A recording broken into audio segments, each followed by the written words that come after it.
Hey guys, what is up? It is Reaper Jinkai here, and I am finally back with more Pokemon content. Before we start, I just want to apologize for the two Destiny videos with no Pokemon videos in between. It's just right now Pokemon content's really hard for me to do without like a capture device. Because obviously you guys don't want to see older games, you want to see the newer stuff. You guys probably just want to see any Pokemon stuff really, but I'm bad. So anyways, we're gonna get into this video, and if you can't tell by the title or this picture, we are going to be talking about Pokemon teams.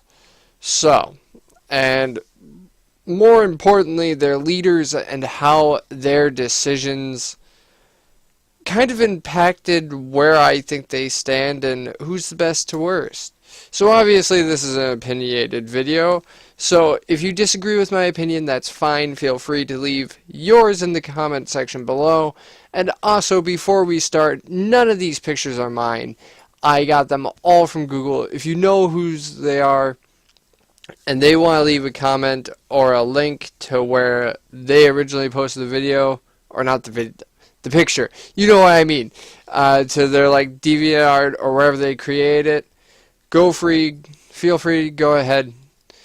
These are some amazing artworks. Now, one thing I'm going to clarify is Maxie and Archie are going to be in the same place because they're so similar. So, anyways, let's get going. Speaking of Archie and Maxie, they are, in my opinion, the worst leaders in the Pokemon world. And that is not to say that third gen is a bad generation. Third gen is an amazing generation. I really like the generation. It was a lot of fun to play through. But when you sit down and think about what these guys wanted to do, this picture describes them. They're fools.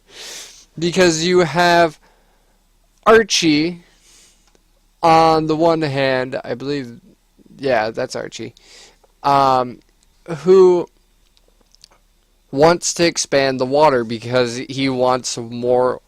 He likes water Pokemon. He wants water Pokemon to expand, which is great. Don't get me wrong, but he never really stops to think what happens when we run out of land from me expanding it so much. The land Pokemon die. Like, let's just not beat around the bush. They just die. And you have nowhere to live. You're living on a boat. That doesn't sound that fun. Well, it does for like the first week, and then after that, it sucks. And then we have Maxie, who wants to expand the land, which is great, but if you expand the land too far, there's not enough water.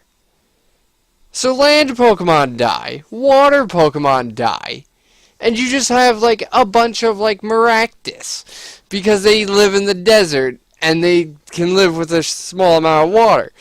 And people start to die because you're running out of water.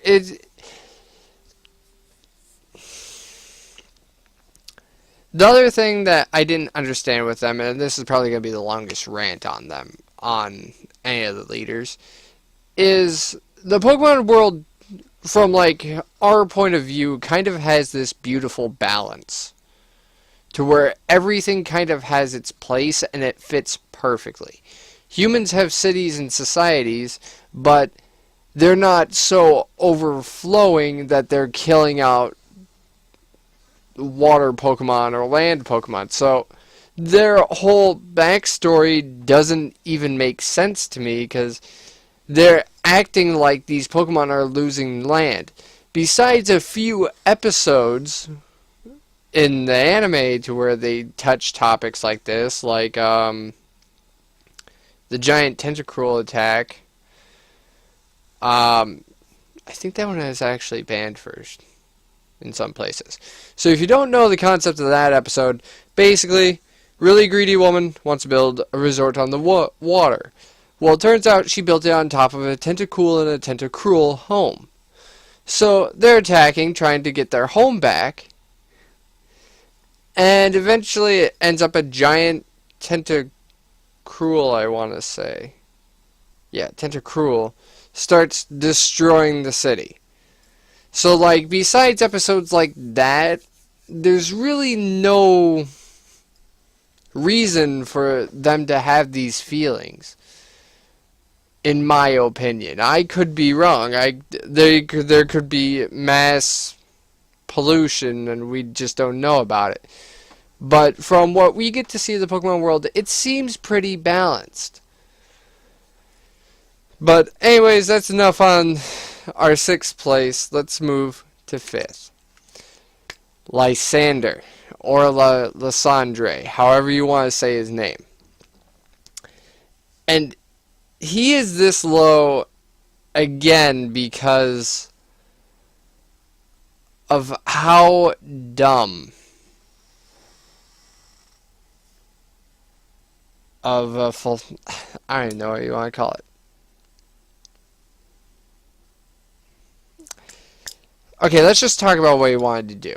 He wanted the world to be beautiful again. Fine. Whatever. How is he going to do that? He's going to destroy our world and leave nothing left. Besides his group of red jumpsuit wearing... Well, not jumpsuit. They're actual suits. People. I'm just going to let that sink in. So, he wants to destroy everything. And he has said multiple times the only perfect creatures in the world are Pokemon. But, then he turns around and plans to destroy Pokemon? Like, just the conflict of interests was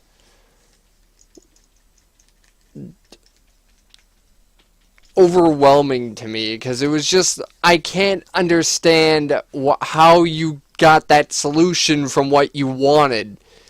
I don't follow his thinking process. Maybe it's just me.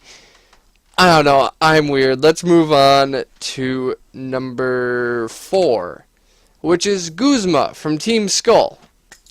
Now, I know if you haven't played the games, spoiler, because I know they're new, or haven't seen anything about them, I know they really weren't the villains.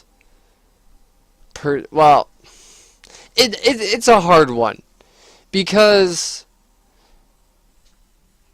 they're kind of just rejects who are searching for attention, and then they get picked up by the real villains to help them along. I don't know. It's a very strange way, but like,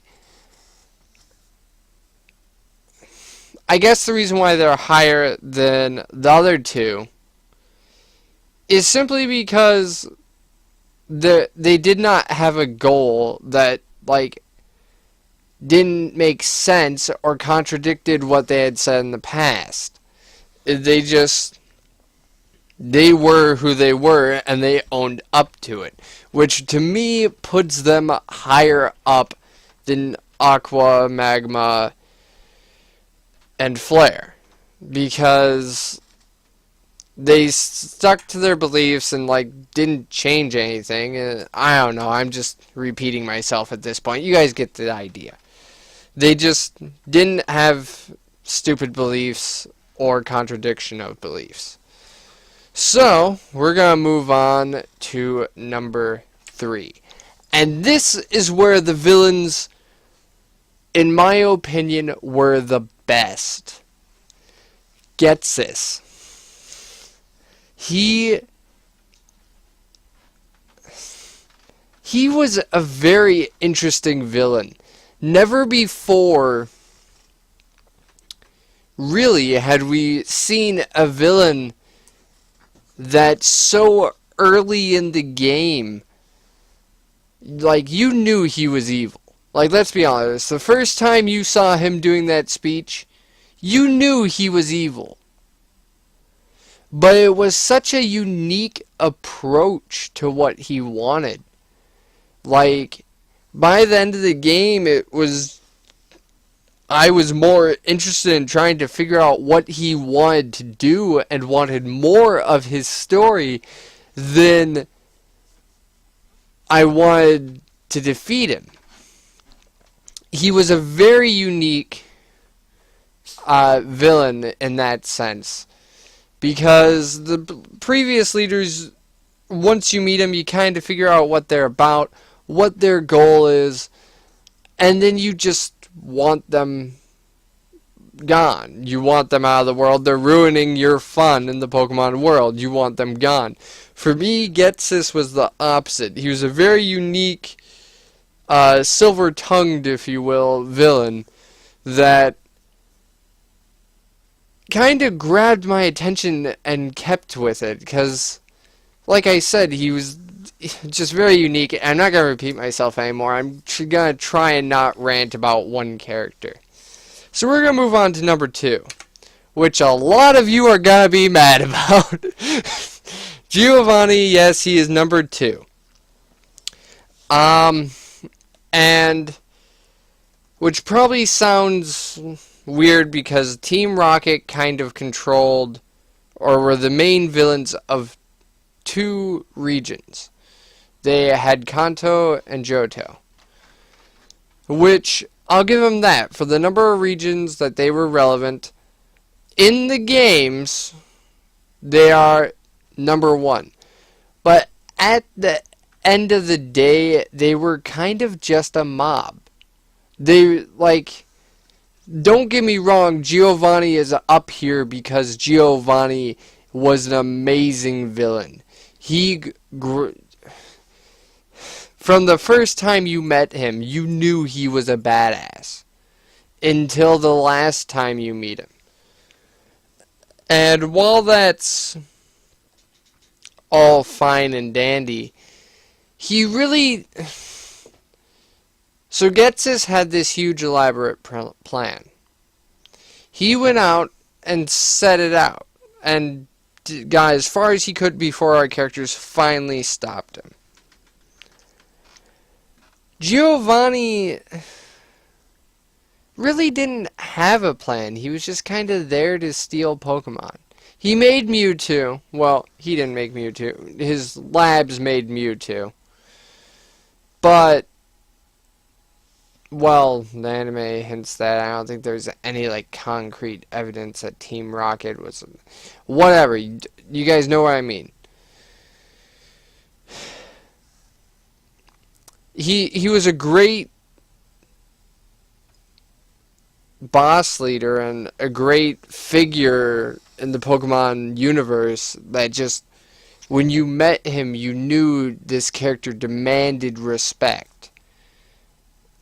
But to me, that wasn't enough to put him at number 1. Because at the end of the day, they were just mobsters stealing from other people. There was no elaborate plans. There was no... It's kind of like ordering a steak, and then it's a bland steak. I feel like they could have done so much more with Giovanni, especially when you put Team Rocket into... Whatever. Especially when they had 2 regions that they were the main villains. I feel like they could have done much more. Anyways, let's move on to the number 1. No surprise, the 4th gen villains landed at top spot on Reaper Jinkai's channel. Cyrus. Holy crap. I am gonna try and paraphrase, and I apologize if I can't. Cyrus brought back that intimidation that you got from Giovanni. When you met him, when I met him, I got the same type of feeling that you got from Giovanni. The difference is when you got to every step of his plan, you technically won the battle, but there was nothing you could do to stop the plan from progressing. For, like, let's go second gen. Radio tower incident. You spike that down into the ground. Cyrus, you go to the lake. You try and stop them from taking, which one were you sent? I think you were sent after Azelf. I don't know. I think you were sent after Azelf. I know your rival was sent after Yuki. So you were either after Azelf or Mesprint. And you get there, you defeat the Team Plasma admin. Or not Plasma, Galactic. What the hell? I'm sorry. You defeat either Mars, Jupiter... What is his name? I'm sorry. But you defeat one of the leaders. But it's too late. They already have the lake spirit. You go to help out at the other lakes. It's too late. They already have the lake spirit. You get to the top of the mountain to stop him. And it's too late again. He's already summoned the Pokemon. Now, what really... The one that made me pick Cyrus over every other leader was Platinum. And the reason is because in Platinum, he actually gets what he wants. He wants a perfect world for him that he runs. And what makes him different than Lysander was he wanted Pokemon to be there too. And he didn't end up trying to destroy Pokemon. But in Platinum, he gets what he wants. Giratina comes and takes him to the Distortion World. When he gets there, it is his ideal world. It is a world for him. No one else is there. And the short that the Pokemon company released, holy crap, not now, Apple. But the short that they released, like, describes probably how he felt. I know that, like, the anime isn't technically canon, but, like, it probably described how he felt ridiculously accurate. Well, I suppose that one would be. Huh, I don't know. Oh, well. You guys get the point. He got there, he got what he wanted, and he stuck to character. His character was very, I'm going to get what I want. I will sacrifice whoever I need to. And he got there, and the last thing he said to his group, don't come looking for me. He got what he wanted. He sacrificed his whole group for it. And for me, that's why he's the #1 villain. He came, he saw, he conquered. It's that simple. I do not...